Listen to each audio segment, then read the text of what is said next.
안녕하세요. 핑크팬더 이재범입니다. 오늘은 KB부동산 보고서 2021년 주거용, 곧 주택이라고 표현할 수 있겠죠. 에 대해서 여러분들 함께 같이 보도록 하겠습니다. 네, 보시는 것처럼 매매 전세 비율을 보신다라고 하면은 2017년에 가장 비율이 컸는데 지금 비율이 많이 줄었습니다. 그래서 수도권, 기타 지방, 서울 5개 광역시 전체적으로 본다라고 하면은 가격 면에서는 이렇게 쭉쭉쭉 올라갔다는 거, 네, 보실 수 있겠죠. 지역별 주택 매매 가격 변동률 본다 하더라도요, 2019년과 2020년을 보면 19년에 비해서 2020년의 변동률이 훨씬 더 컸다는 걸 알 수 있습니다. 특히 대전이 가장 두드러지다, 네, 졌다라는 것을 네, 알 수 있을 듯 합니다. 내려가시면 주택 거래량 보신다면 수도권, 비수도권인데요. 네, 증감률을 보면 2020년에 증감률이 확 늘어났습니다. 그러니까 엄청나게 많은 거래가 됐었다라는 뜻이죠. 그러니까 거래가 많이 됐다는 얘기는 결국에는 이제 주택 가격이 많이 상승했다는 뜻입니다. 왜? 가격이 떨어질 때 거래가 많이 될까요? 그렇지 않습니다. 보통은 가격이 오를 때 거래가 많이 된다는 뜻이니까요. 네, 그래서 추이가 이렇게 갑자기 확 늘어났다라고 할 수 있고, 주택 거래량 증감률을 본다 하더라도요, 전체적으로 2019년에 비해서는 거의 대부분, 그래서 실제로 19년에도 올랐다라는 얘기가 엄청 많았지만 2020년에는 그 오른 상승이 더 커졌다, 이런 그 얘기를 하고 있죠. 그러니까 그런 것들을 우리가 좀 생각하실 필요는 있을 듯 네, 합니다. 자, 그러면은 전세 가격 변동률 보면 지속적으로 쭉 하향, 안정화라고 표현해야 되겠죠. 였었는데 20년 들어서 갑자기 급격하게 늘었다는 것을 볼 수 있습니다. 그래서 보통 요때 이렇게 올라갈 때, 전세 가격이 올라갈 때가 보면 2010년에서 12년 정도까지인데, 요때가 대체적으로 수도권 5개 광역시 이런 데들은, 특히 수도권 같은 경우는 가격이 많이 안 좋을 때였거든요. 근데 이번에는 주택 가격도 올랐는데 매매 가격도 올랐다, 이렇게 볼 수 있겠습니다. 네, 그래서 전체적으로 보실 때면은 대구, 광주, 대전 같은 경우는 2년 연속으로 가격이 올랐다, 특히 더 올랐다. 서울 같은 경우는 네, 엄청나게 많이 올랐다라는 것을 우리가 확인할 수 있겠네요. 네, 그 다음에 주택 인허가 실적을 본다라고 하면은 2002년에 이렇게 많이 이건 가격 변동률이군요.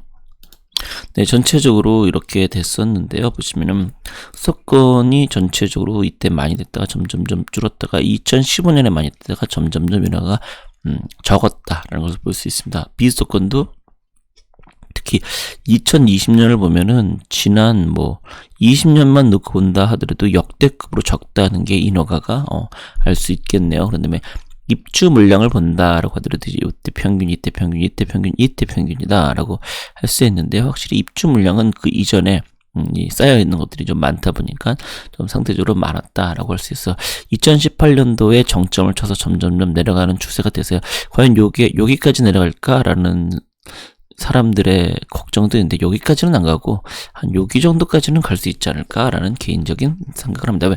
계속해서 어쨌든 시장은 나쁜 건 아니니까요. 어쨌든 새로 분양받으면 완판되는 건 거의 기정사실이니까 그렇게 보셔야 할 듯 합니다. 네, 그러면 또 PER, 그러니까 소득 대비로 주택 가격이 얼마나 비싼가라고 볼 수 있는데요. 2019년에 비해서는 전부 다 올랐습니다. 네, 올랐는데 2분위, 3분위, 4분위, 5분위인데 5분위가 이제 가장 소득이 높으신 분들인데, 가장 소득이 높은 분들이 가장 오히려 그 소득 대비로는 좀 상대적으로 집값이 많이 오르지 않았다라고 이제 생각이 드는 거죠. 오히려 2분위, 3분위 이런 분들의 집들이 많이 올랐다라는 것을 볼 수 있겠습니다. 주택 구매력 지수를 본다고 하면요, 6개 강역시를 볼 때 2019년에 가장 높았다가 오히려 떨어졌고요. 전체적으로 거의 대부분 주택 구매력 지수는 소득 대비로 볼 때는 그렇게까지 무리는 아니다. 특히나 서울 같은 경우는 100을 기준으로 했을 때 100 이하에서 머물고 있다라는, 어떻게 보면은 상당히 아이러니한 그런 상황이다. 그래서 아마 이걸 보면서 인정 못하겠는데 라는 얘기도 하실 수 있을 듯 합니다. 네. 그래서 다주택자들이 특히 부담이 많이 증가됐죠. 보시는 것처럼 주택 소유권수 1건, 2건, 3건, 2건 이상 비중이 점점점 가면서 이제 늘어났는데 2020년에는 이것들이 좀 많이 좀 꺾였다. 왜? 워낙 많은 규제가 있다 보니까 다주택자가 집을 더 사기에 되는 것은 상당히 무리와 힘듦이 분명히 있거든요. 그래서 그런 측면에서 좀 보실 필요는 있을 것 같습니다. 이유가 바로 여기에 나와 있습니다. 종합부동산세 세율 이상입니다. 그래서 시가 다주택자 기준에서 보신 것처럼 3억 이하를 그거를 이제 없애고 그런 다음에 이렇게 됐을 때 2주택, 3주택이라고 보시면은 무려 세금이 1.2%나 됩니다. 그리고 또 뭐 요거는 너무 요 정도 구간 많이 이제 속하실 수 있다라고 할 수 있는데요. 그럴 때는 세금이 그래서 뭐 6천만 원, 3천만 원 이런 얘기가 결코 과장이 아니다. 왜? 일단은 여기서 12억이다라고 한다고 하면은 그거죠. 물론 이제 요거 이런 걸 뭐 제어가 되는데 그것까지는 좀 힘드니까 그냥 단순 계산 10억이다. 그럼 1.2억이면 1,200만 원이죠. 네, 그럼 1,200만 원을 보유세로 내거든요. 부담이 만만치 않죠. 그리고 여기도 보시는 것처럼 20억 정도 된다.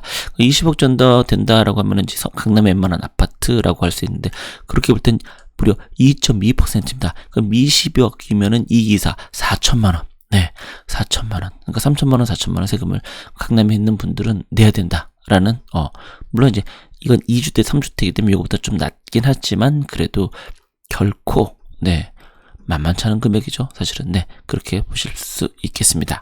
과거 전염병 확산 때 주택 시장이 어떤가라고 본다라고 하면요, 이렇게 요때 그래서 사스, 메르스, 코로나인데요. 사스 때는 하락을 했고요. 메르스 때도 오르다가 끝무렵에 하락을 했고요. 그렇게 얘기를 하면은 보시면 이런 초기에는 오히려 살짝 상승을 하거든요. 근데 그게 끝날 무렵엔 항상 하락을 한 거로 나오네요. 그럼 코로나는 현재 아직 진행형이죠. 그래서 오히려 더 오른다라고 할 수 있으면 코로나가 2021년에 종식이 된다면은 가격도 떨어지나? 약간 이거는 좀 어떻게 보면 평균의 오류? 아침 잘못하면 일반화가 될 수 있을 듯은 한데 뭐 좀 더 지켜봐야 될 듯합니다. 그 다음에 이제 외환위기 때 가격이 쫙 내려왔다. 쫙 올라갔고요. 금융위기 때 쫙 내려갔다가 쫙 올라갔습니다. 그러니까 어떻게 보면은 이 위기라는 게 위기이자 기회이다라는 표현이 딱 맞기는 합니다. 특히나 이때 같은 경우는 워낙 급격히 떨어졌거든요. 그런데 또 급격히 올랐습니다. 물론 그 기간이 한 1년에 걸쳐 있다는 거 보셔야 되고요. 금융위기 같은 경우도 2008년에 터졌죠. 그런 다음에 2009년에 계속 하락을 했습니다. 근데 그러고 나서 5개 강역시 기타 지방 같은 경우는 이때를 바닥으로 쭉 올랐고요. 그다음에 서울 수도권은 이때를 바닥으로 해서 잠깐 꿈틀하더니 그 다음부터 쭉 밀렸다라고 할 수 있습니다. 그래서 대체적으로 이것에 관해서 이제 오히려 수요 공급 때문이다라고 얘기도 하기는 해요. 그래서 그것도 왜냐면 이제 이때 공급이 워낙 이명박 정부 때 많고 그래서 그렇다라는 얘기도 있고 뭐 그거는 뭐 설왕설래다 보니까 좀 더 지켜볼 필요는 있을 것 같습니다. 그래서 이제 비교를 한다라고 하면은 97년엔 위기 이전 2년간 주택가격이 마이너스 2%, 0.2%, 2008년은 수도권 6.6%, 2020년은 수도권 9.2%. 그러니까 외환위기는 워낙 충격적이었고 금융위기 때를 본다라고 하면은 계속해서 가격은 지난 2년 동안 상승하고 있었던 때 위기 이후 그러면 수도권 위축 장기화 비수도권 공급 부족 상승세. 그다음에 그 코로나는 뭐 아직은 좀 더 지켜봐야 될 거긴 한데 주택가격 하락 기간 16개월, 52개월 이렇게 있습니다. 그래서 오히려 외환 위기처럼 그렇게 엄청나게 큰 충격이 왔을 땐 차라리 빨리 미국도 사실 그렇거든요. 근데 금융위기처럼 이렇게 그보다는 좀 중정도 위기는 차라리 서서히 회복된다라는 것을 우리가 알 수 있을 것 같습니다. 1인당 GDP 같은 경우도 1,160만원, 2,445만원, 3,700만원. 그러니까 98년 기준, 2009년 기준, 2020년 기준. 그러니까 점점점 GDP는 늘어났으니까요. 그에 따라서 주택가격도 올라가는 게 어느 정도 맞다라는 것도 우리가 볼 수 있겠는데요. 가계부채는 GDP의 43%, 74%, 80%입니다. 그렇게 치면은 2020년에 가계부채는 뭐 많다 어쩌다 하긴 하지만 금융위기에 비해서 그렇게까지 많은 건 또 아니네요. 이때 74%였으니까요. 네, 그러면 가계부채가 그렇게 위기는 아니다라고 볼 수 있겠습니다. 이런 것들을 어떻게 보면 이제 정부가 선제적으로 규제를 많이 해서 그런 것도 없지 않아 있겠죠. 네, 그래서 전국 서울 PIR 본다 하더라도 5.5, 12, 15.6. 네, 그래서 크게 늘어났다라고 하기에도 또 한데요. 미분양을 보면 10만원, 16만원인데요. 지금은 1.6만원으로 정말 미분양도 거의 없다. 주택보급률은 전국 92%, 107%, 104% 오히려 금융이기 때문에 그러니까 전체적으로 지금의 시기는 코로나 이 시기는 그 금융위기보다는 좀 좋은 상태다라고 얘기를 할 수 있을 듯합니다. 네, 다주택자를 보시면 두 채 이상이 228만 명입니다.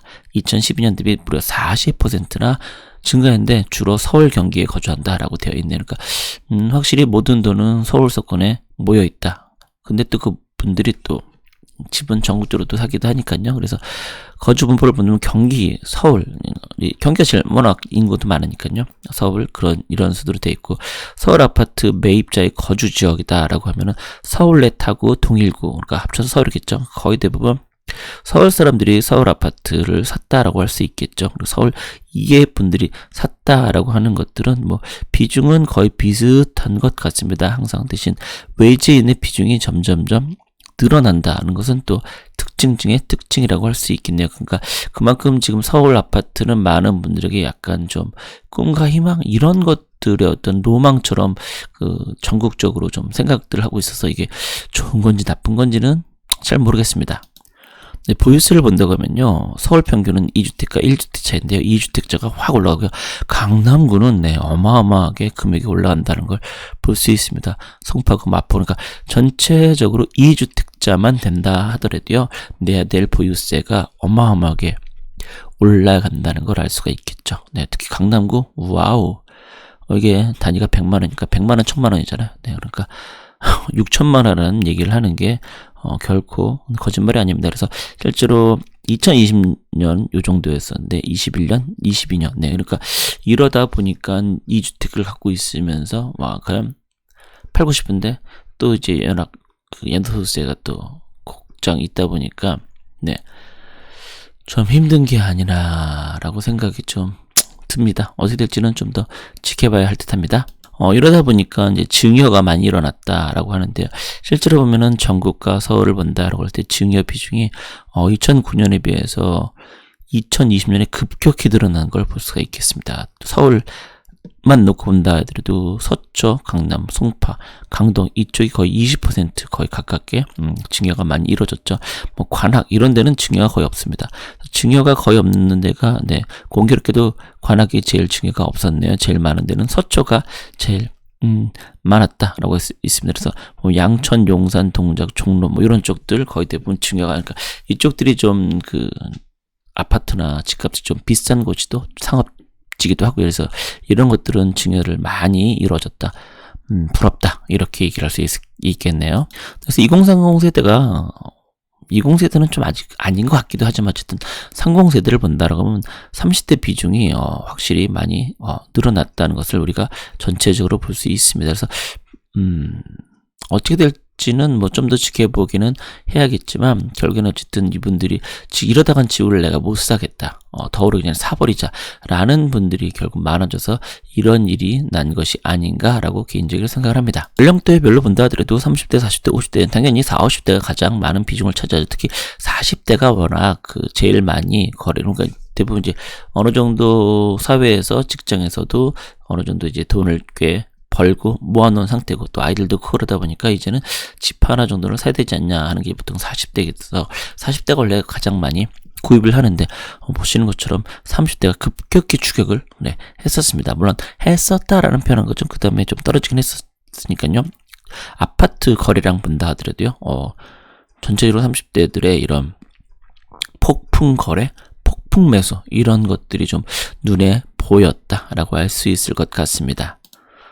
다만 이렇게 혼인 건수가 거의 줄었거든요. 그래서 보시면 30만까지 갔던 혼인 건수가 지금은 20만 건으로 줄었습니다. 그러다 보니까 사실은 그렇잖아요. 보통은 집이란 건 결혼을 한 사람들이 사는 경우가 많지, 미혼인 경우는 뭐 그냥 그러냐고 안 사는 케이스가 많거든요. 네, 그렇게 볼 때는 이런 주택 수요가 많이 사라졌다.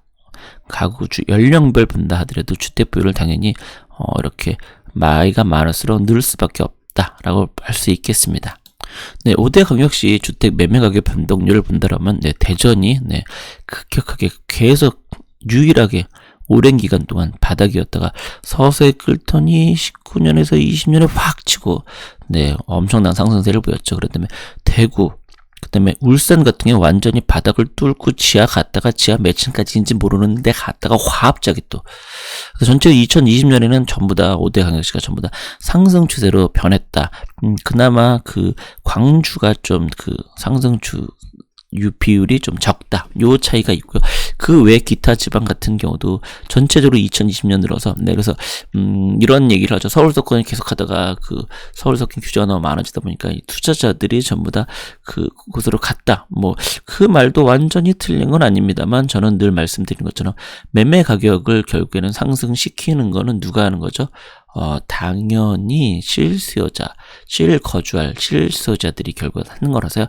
제가 볼 때는 그분들이, 사기 시작했기 때문에 잃었다라고 저는 생각하고 있습니다. 네, 그러다 보니까 비수도권 12개월 평균 매매 거래량 본다라고 하면 계속 안 좋다가 2020년, 그러니까 19년부터 바닥을 치고 올라가기 시작했다. 그 비수도권 주택 매매 전만 지수도 보면 지금 네, 아주 좋습니다. 그러니까 결국 지금 5개 광역시 기타 지방 전부 다 주택 매매 더 오르지 않을까라는 이제 생각들을 하고 있다라고 할 수 있죠. 그러니까 보통 뭐 불장이라는 뭐 표현까지 하는데요. 어떻게 될런지는 네, 계속 오늘 이 얘기를 하는데요. 봐야 되겠죠? 지금은 이게 가장 큰 문제죠. 수도권, 비수도권의 규제지역. 그래서 보시면 투기 가열 지역 수도권 42, 비수도권은 7, 조정 대상 지역 63, 48. 그러니까 수도권은 웬만한 것들은 다 그냥 규제 묶여서 뭐 엄작달싹 할 수 없게끔 해놨습니다. 그래서 투자자도 그렇지만 또 한편으로는 실거주자들도 이게 조정 대상 지역 그러면 규제가 들어가서 다른 건 상관이 없는데 대출이나 이런 것까지 묶어버리니까 그게 좀 네, 힘든 상황이 아닌가라고 개인적으로 좀 생각을 합니다. 매매 가격 대비 전세가의 비율도 확 떨어졌거든요. 왜? 매매 가격이 너무 오르다 보니까. 그런데 갑자기 2020년 들어서 전세 가격이 오르다 보니까 비율이 많이 올라갔다는 거. 5개 광역시도 올라갔음에도 불구하고 전체로 볼 때는 그렇게 크게 심하진 않다. 이렇게 볼 수 있겠네요. 많은 분들이 가장 궁금하시는 입주 물량과 아파트 매매 가격. 물량 증가율 매매가 그래서 물량이 많을 땐 확실히 가격이 하락했다. 근데 떨어지니 올라갔다. 뭐 이렇게 볼 수 있겠네요. 그래서 매매 가격 변동률 보면 대전, 대구 같은 경우는 확실히 물량 증가율이 마이너스가 되다 보니까 오히려 플러스가 됐고요. 근데 또 광주, 부산 이런 데는 물량이 많은데 가격도 올랐다. 이렇게도 볼 수 있는 참 이게 꼭 맞아떨어진다. 하지만 대체적으로 그럴 가능성이 상당히 크다. 이렇게 보시면 될 것 같습니다. 그래서 2021년 아파트 입주 물량을 본다라고 하면요. 부산 엄청나게 많네요. 전년 대비 증감률을 보면 그럼에도 불구하고 오히려 꺾였다. 그러니까 부산 같은 경우는 그런 면에서는 좀 특이하죠. 전년 대비로 입주 물량은 더 많은데도 가격은 올라가는 그런, 물론 이제 규제가 또 들어가다 보니까 지금은 좀 네, 지켜봐야 되겠죠. 네, 최근 3년만 놓고 본다라고 하면 대전, 대구, 부산, 울산, 광주 5개 광역시를 보시면 쭉쭉쭉 대구는 들어갔다가 쭉, 부산은 안 좋았다가 쭉, 울산 안 좋았다가 쭉, 광주는 좋았다가 안 좋아지고 있는 네, 상황이다. 이렇게 봅니다. 근데 어쨌든 전체적으로 2020년은 거의 대부분의 지역들이 가격이 상승했다는 것을 우리가 한눈에 볼 수 있습니다. 그러다 보니까 서울 서권만 볼 것이 아니라 지방도 이렇게 5개 광역시를 비롯한 그런 지역도 봤다라고 하면은 충분히 가격 상승의 혜택은 함께 누릴 수 있었다라고 얘기 드릴 수 있겠습니다. 네, 전세시장은 전월세 상한제, 계약갱 시청구권, 전월세 신고제 이런 거로 인해서 전세 물건이 많이 나오지 않다 보니까 오히려 가격 상승을 어떻게 보면 트리거가 되었다라고도 할 수 있을 듯합니다. 그래서 실제로 이렇게 엄청나게 상승한 걸 우리가 볼 수 있죠. 신규 물량하고 매매 가격을 본다면 입주 물량이 이렇게 많죠. 그러다 보니까 떨어졌습니다. 그런 다음에 주니까 다시 올라간다. 이런 걸 볼 수 있습니다. 5개강역시에도 보면은 쭉 떨어질 때 쭉 올라가고 쭉 올라가니까 쭉 떨어지고. 그러니까 그래서 이렇게 부동산 투자를 하시는 분들이 이렇게 수요 공급 입주 물량, 아파트 입주 물량을 그렇게 목매달게 보는 게 어떻게 보면 당연하다라고 할 수 있을 것 같아요. 전세수급을 본다 하더라도요, 네, 전체적으로 안 좋았다가 2020년 들어서 와 올라갔습니다. 전세가격 변동률 매매 전세 보면 쭉 안 좋다가 갑자기 그러니까 어떻게 보면은 상당히 매매 가격만 오르면 어떻게 전세 가격도 올라야 그래야 공정하지 공평하고 라는 2020년이 아니었나라는 생각도 좀 들기는 하네요. 자, 노무현 정부 때와 문재인 정부 그러니까 같은 이제 뭐라고 할까 정치적 성향이 비슷한 그때를 보시면 2년 전, 1년 전에 가격이 올랐다가 1년차, 2년차 떨어졌다가 3년차부터 다시 오르기 시작했습니다. 문재인 정권 그 2년 동안 가격이 오르다가 그런 다음엔 1년차, 2년차 오르고 3년차 떨어졌네요. 네. 그러니까 그렇게 볼 때는 좀 비슷하면서도 뭔가 좀 다르다라고도 할 수 있네요. 그쵸? 그러니까 그 이전에 그렇게 오르지 않았는데 엄청 오르다 막았어요. 노무현 정부 때. 근데 그게 막지 못해서 갑자기 올랐다. 문재인 정부 때는 어떻게 보면은 1년 차부터 갑자기 올랐는데 그래서 규제가 커지면서 줄었다가 다시 또 상승을 엄청했다. 이렇게 볼 수 있겠습니다. 그래서 규제 효과가 그렇게 있다라고 할 수 없는 이런 상황이기도 하네요. 네, 그래서 전체적으로 이렇게 매수 의지수나 이렇게 이런 것들이 전부 다 100을 이렇게 넘어가고 근처에 있다. 그리고 소득 증가율과 서울 아파트 평균 PR을 본다 하더라도 소득 대비로 집값이 지금은 이렇게 많이 올랐다. 근데 이마저도 20년에는 그렇게까지 또 높진 않다. 그래서 그만큼 소득이 많이 늘어났다. 하지만 20년에 이 코로나로 인해서 사실 소득이 많이 줄었거든요. 근데 소득이 줄었다는 것도 좀 애매한 게요. 중산층 이런 분들은 소득이 줄었다고 하긴 또 그렇거든요. 왜 대기업 다니고 이러신 분들은 월급이 줄거나 이런 건 사실 아니니까요. 그러다 보니까 오히려 늘어난 급에서 주택 가격이 서울 같은 경우는 오르지 않다 보니까 오히려 좀 싸 보인다. 이런 얘기를 하는 게 어떻게 보면 맞다라고 할 수 있는 것 같습니다. 자, 그렇다고 하면은 오늘 방송 일단 1차는 여기서 끝내도록 하고요. 2차 다시 않을 수도 있지만요. 네, 다시 찾아오도록 하겠습니다. 여러분 고맙습니다.